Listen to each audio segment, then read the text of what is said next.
In the heart of the deep wild jungle, something incredible was happening.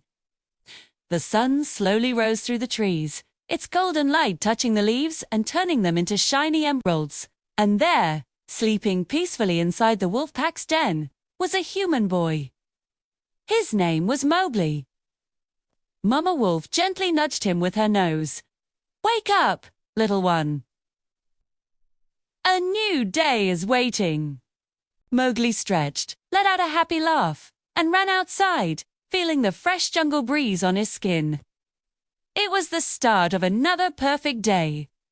He ran straight into his best friend, Baloo, the big, fluffy, and always hungry bear. Baloo was yawning, but his eyes lit up when he saw Mowgli. "Hey, kid! Ready for your daily lesson?" Mowgli grinned. "What is it today, Baloo?"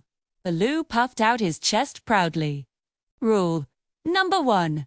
When in doubt, nap it out." Mowgli laughed. "Baloo, that's not a rule." The big bear chuckled. "It should be. It's the most important one." They started walking through the trees, with Baloo humming his funny jungle tune, a happy rumble that echoed through the forest. He pointed out the best berries to eat and which vines were strong enough to swing on. For Mowgli, every day with Baloo was an adventure. Suddenly, the peaceful jungle grew silent. The birds stopped singing, and the insects stopped buzzing. A deep, chilling voice echoed through the trees. "So, the man-cub still lives, too." Out of the shadows stepped a magnificent but terrifying tiger, his golden eyes burning with fury. It was Shere Khan. "The jungle is no place for a human," he snarled, his muscles tensing. Mowgli froze, his heart pounding in his chest. But Baloo immediately stood in front of him, a low growl rumbling in his throat. "Back off, Stripes! The boy is with me." Shere Khan let out a frustrated growl and disappeared back into the shadows, but his threat hung in the air. Everyone knew he would return. Then, a sleek black panther appeared silently from the branches above. It was Bagheera, the wisest animal in the jungle. He looked down with serious eyes. "Mowgli, we must talk. Shere Khan will not stop. He sees you as a threat. You must learn how to protect yourself." Mowgli, though still shaken, stood up straight and nodded bravely. "I won't leave the jungle. This is my home, and I'll fight for it." Bagheera watched him, and a small, proud smile touched his lips. He saw the heart of a true jungle warrior in the boy. And so, the training began. Mowgli swung from vine to vine, his movements becoming more graceful every day. He learned to jump between slippery rocks without falling and to run as silently as a shadow. Bagheera taught him to listen to the whispers of the wind and the secret sounds of the jungle. Baloo taught him how to wrestle, though he'd often complain. "Gently, kid. My back isn't what it used to be." Mowgli was becoming faster, smarter, and stronger. He wasn't just a boy living in the jungle anymore. He was becoming a part of it. As Mowgli trained harder than ever, the jungle watched him with pride. And speaking of wild adventures, if you want to follow Mowgli's next journey and see how he masters the ways of the jungle, don't forget to like this video and subscribe. It helps us create more magical stories just for you. Now, back to the jungle. One sunny afternoon, as Mowgli was practicing his vine swinging, a troop of noisy monkeys suddenly surrounded him. The monkey leader chattered excitedly. "Come with us, Mangu. We want to be smart like humans. Teach us your tricks." Before Mowgli could even think to run, they grabbed him.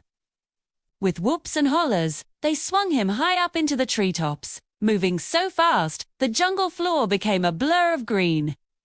"Help!" Mowgli shouted, but his voice was lost in the chaos. The monkeys dragged him towards the ancient, broken temple, a place few animals dared to go. Inside the crumbling temple sat King Louie, a massive orangutan with a crown of leaves on his head.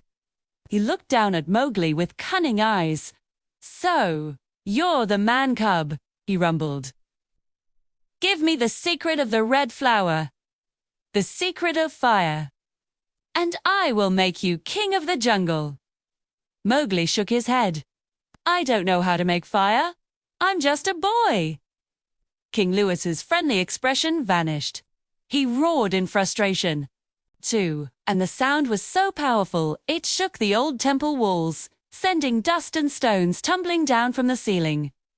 Just as the monkeys closed in, Baloo and Bagheera burst into the temple. "Hang on, kid!" Baloo yelled, too. The big bear crashed into the monkey army like a furry bowling ball, sending them flying in every direction. Bagheera leaped gracefully through the chaos, knocking down vines and columns to clear a path. He swiped at the ropes holding Mowgli and freed him.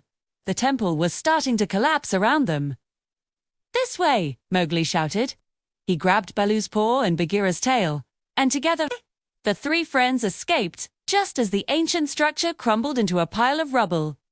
As they caught their breath, the sky darkened. Storm clouds rolled in, and a flash of lightning lit up the jungle. There, in the middle of a clearing, stood Shere Khan. "This ends now," the tiger growled, his voice like thunder. But this time, Mowgli wasn't afraid. He stood tall, his eyes fixed on the tiger. A lightning strike had hit a nearby tree, and a branch was burning on the ground. Mowgli grabbed the burning branch, the red flower that all animals feared. As he held it up, Shere Khan growled and backed away, his courage failing him in the face of fire. "This is my jungle," Mowgli said, his voice steady and strong. With a final, hateful roar, Shere Khan turned and ran, disappearing into the dark forest as the fire crackled and hissed behind Mowgli.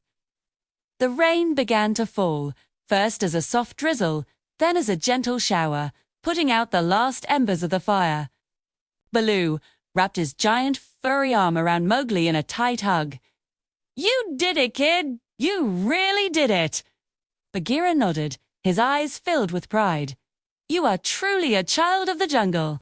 Soon, the other animals, the wolves, the elephants, the birds emerged from the trees, surrounding Mowgli and cheering for their hero.